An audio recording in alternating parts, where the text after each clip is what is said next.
Hello दोस्तों आज हम बात करेंगे सेफ वर्क परमिट सिस्टम के बारे में। पीटीडब्ल्यू क्या होता है, आज इस वीडियो में हम देखेंगे पीटीडब्ल्यू का क्या क्या मेन सेक्शन होता है, पीटीडब्ल्यू हम कहाँ कहाँ यूज करते हैं, पीटीडब्ल्यू को कौन इशू करता है, पीटीडब्ल्यू में कौन रिसीव करता है, उसका क्या क्लियरेंस होता है, कैसे कैंसिलेशन होता है। इस पूरी टॉपिक को आज इस वीडियो में देखेंगे और एक अच्छी वे में इसको अंडरस्टैंडिंग करेंगे, इसका क्या क्या प्रोसीजर है, पीटीडब्ल्यू हम कब लेंगे, किस वर्क के लिए लेंगे। जो परमिट टू वर्क सिस्टम्स होता है वो कोई भी हाई रिस्क पार्टिकुलरली जॉब के लिए लिया जाता है। परमिट टू वर्क सिस्टम्स के लिए ऐसा नहीं है जो कोई एक स्पेसिफिक वर्क बनाया गया है जिस वर्क के लिए आपको परमिट लेना है, ऐसा नहीं है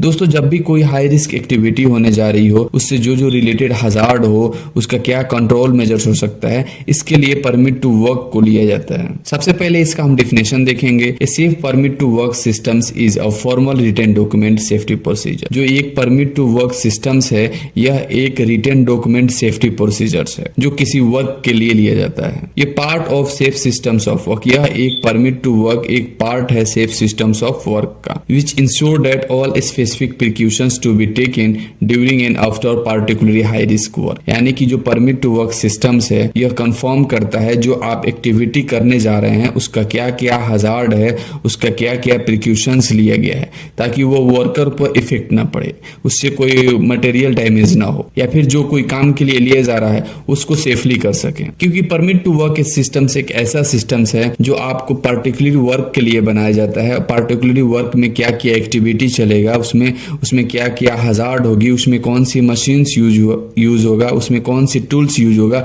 उसमें कौन कौन से पर्सन उसमें काम करेंगे, उसका क्या क्या सेफ्टी मेजर्स होगा, उसमें सेफ्टी बैरियर्स होगा कि नहीं होगा, ये पूरी एक एक्टिविटी में उसमें मेंशन किया रहता है। फॉर एग्जांपल आप कोई हाइट के लिए परमिट लेने जा रहे हैं, कोई स्कैफोल्डिंग के लिए परमिट लेने जा रहे हैं तो उसमें कंपिटेंट स्कैफोल्डर होनी चाहिए, उसको जो सेफ्टी प्रोसीजर्स है वो फॉलो है कि नहीं, उसमें कौन से टूल्स यूज करेंगे, उसमें कितने टाइम के लिए आप परमिट टू वर्क यूज करने जा रहे हैं, उस पर स्पेसिफिक डेट होनी चाहिए, उसके साथ साथ उसमें रिस्क असेसमेंट अटैचमेंट होनी चाहिए, उसमें MSRA सिस्टम्स अटैचमेंट होनी चाहिए, जो काम करने जा रहे हैं उसका स्पेसिफिक ड्राइंग होनी चाहिए इसमें हम कुछ वर्क एक्टिविटी एग्जांपल देखेंगे जिसको हम लोग नॉर्मली कंट्रोल कर सकते हैं परमिट टू सिस्टम्स इंक्लूड करके, जैसे कि वर्क एट हाइट है, हॉट वर्क है, कन्फाइंड स्पेस एंट्री परमिट है, या फिर एक्सकावेशन परमिट है, या फिर work on high voltage electrical systems है, या फिर लिफ्टिंग परमिट है। यानी कि आप फॉर एग्जांपल हाइट पे काम करने जा रहे हैं, वर्क हॉट वर्क काम करने जा रहे हैं, या फिर कन्फाइंड स्पेस में जा रहे हैं काम करने के लिए, तो ये जो कोई भी आप एक एक्टिविटी करने जा रहे हैं तो उसका परमिट लेना अनिवार्य है। उसका परमिट जब लेंगे आप तो वहां पे उस एरिया में जो भी इशूअर होगा उस एरिया में विजिट करेगा, विजिट करने के बाद में उसमें देखेगा जो परमिट में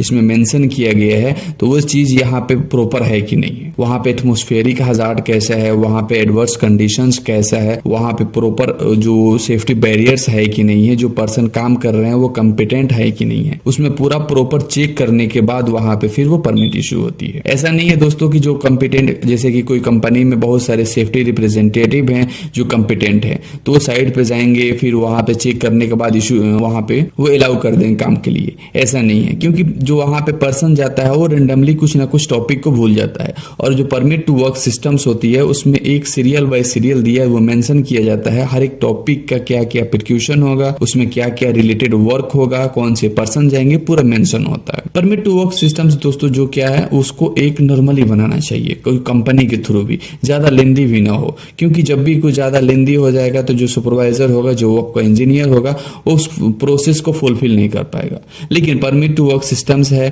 तो ज्यादा शॉर्ट में भी नहीं होने चाहिए, आपके अकॉर्डिंग के हिसाब से होने चाहिए, आपके वर्क के अकॉर्डिंग के हिसाब से होने चाहिए,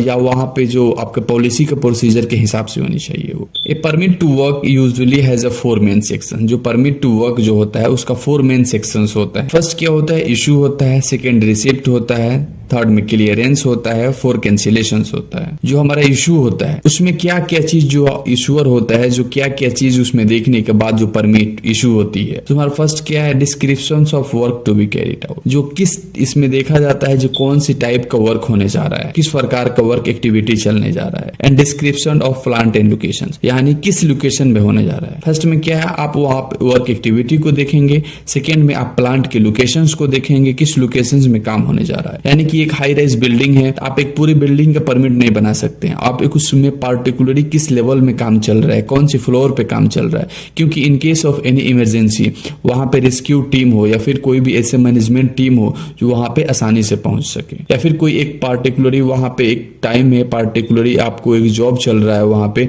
तो कोई भी एक इंसिडेंट एक्सीडेंट होता है, तो एक वहां पे जो टीम है, कोई भी पर्सन से वहां पे आसानी से पहुंच सके और उसी एरिया को बैरिकेड करे, यानी कि पूरी बिल्डिंग के कोई नुकसान ना हो, पूरे बिल्डिंग पे जो वर्क चल रहा है वो वर्क बंद ना हो वहां पे। एंड थर्ड के assessment hazard associate with the job, यानी कि जो वर्क होने जा रहा है वहां पे उसको एसोसिएट करना, उसको हजार्ड को एसोसिएट करना, वो हजार्ड एसोसिएट हुआ है कि नहीं, आइडेंटिफाई हुआ है कि नहीं हुआ है। And number fourth, identify of control measures, यानी कि जो वहां पे जो वर्क के रिलेटेड कंट्रोल मेजर्स है वो आइडेंटिफिकेशन हुआ है कि नहीं है। उस वर्क की एक्टिविटी जो चल रहा है उसके पर्सनल प्रोटेक्टिव इक्विपमेंट उसके अकॉर्डिंग यूज हो रहा है कि नहीं है। जैसे हॉट वर्क हो रहा है उसका अलग पर्सनल प्रोटेक्टिव इक्विपमेंट है, वहां पे एक्सकावेशन का काम चल रही है उसका अलग पीपीईज है, वर्क हाइट पे काम कर रहे हैं उसका अलग पीपीईज है। तो वर्क एक्टिविटी के अकॉर्डिंग वहां पे पीपीईज यूज हो रहा है कि नहीं है, या फिर उसको कैसे यूज करेंगे। वहां पे अगर इमरजेंसी कोई प्रोसीजर्स होती है, कोई भी इमरजेंसी होता है तो उसका इमरजेंसी प्रोसीजर्स क्या है। जो इशूअर जो है वो साइन कर रहा है वो ऑथोराइज पर्सन है कि नहीं है, क्योंकि जो भी परमिट जो इशू करता है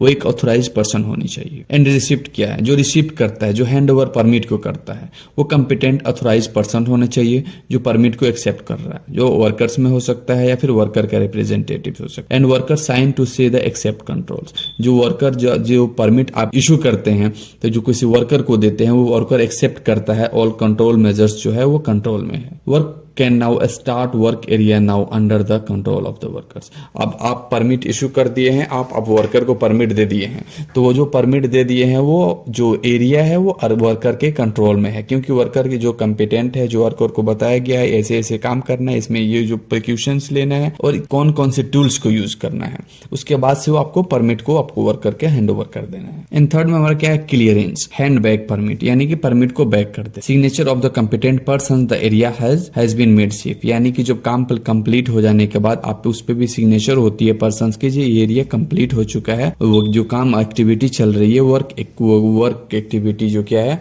वो कंप्लीट हो चुका है। वर्कर साइन टू से they have left the site, equipment can restart. Worker जो साइन कर देते हैं वो लेफ्ट साइट को छोड़ के चले जाते हैं, क्योंकि जो वर्क होता है वो एक्टिविटी खत्म हो जाती है और इक्विपमेंट फिर से रीस्टार्ट हो सकता है। कैंसिलेशंस क्या होते हैं, authorised persons except that all except the isolations has been removed, the area has been accepted back and equipment can be restart। The area now return to the control of the site, यानी कि जो cancellation होता है वो confirm हो जाता है, जो एरिया जो जैसे पहले था वो से बाद में हो गया, यानी कि जो काम करने जो वहां पे परमिट टू वर्क जिसके लिए लिया गया था, जो काम करने के लिए लिया गया था, जो काम एक्टिविटी चल रही थी वो एक्टिविटी खत्म हो चुकी है और जो एरिया वहां पे है वो फिर से सेफ हो चुका है। वहां पे अब कोई वर्सन जा सकता है, वो काम स्टार्ट हो सकता है, या फिर वो कोई इक्विपमेंट हो, ये इक्विपमेंट स्टार्ट हो सकता है। वो दोस्तों जो हमारा परमिट टू वर्क सिस्टम्स होता है उसको लगभग 4 पार्ट्स में होता है। उसमें परमिट टू वर्क सिस्टम्स में रेफरेंस नंबर होने चाहिए, उसमें एग्जैक्ट डेट होनी चाहिए, कौन सी डेट में चल रहा है,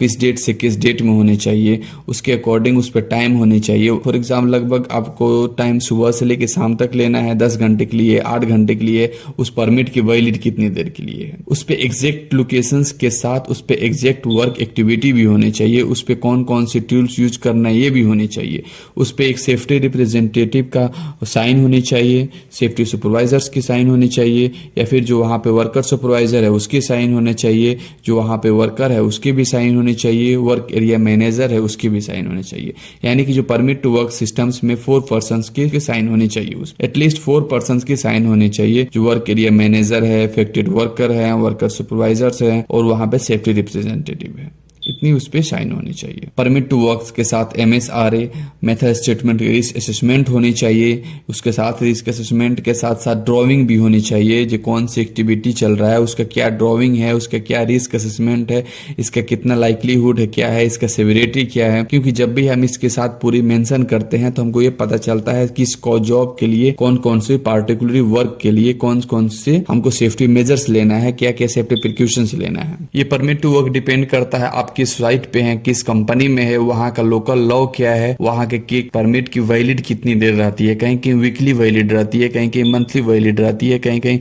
आपको जो जिस दिन के लिए काम चल रहा है उस दिन के लिए वैलिड होती है। तो ये डिपेंड करता है आपके वर्क लोकेशन पे। लेकिन दोस्तों नॉर्मली आप परमिट टू साइन पे एज ए सेफ्टी रिप्रेजेंटेटिव आप साइन कर रहे हैं वहाँ पे, तो आपको ये देखना चाहिए जब मैं इस पे फॉर एग्जाम्पल मैं 10 आवर्स के लिए हूँ, तो आप ओनली वहाँ पे 10 आवर्स के लिए परमिट इशू करें, परमिट पे साइन करें। क्योंकि आप अगर 12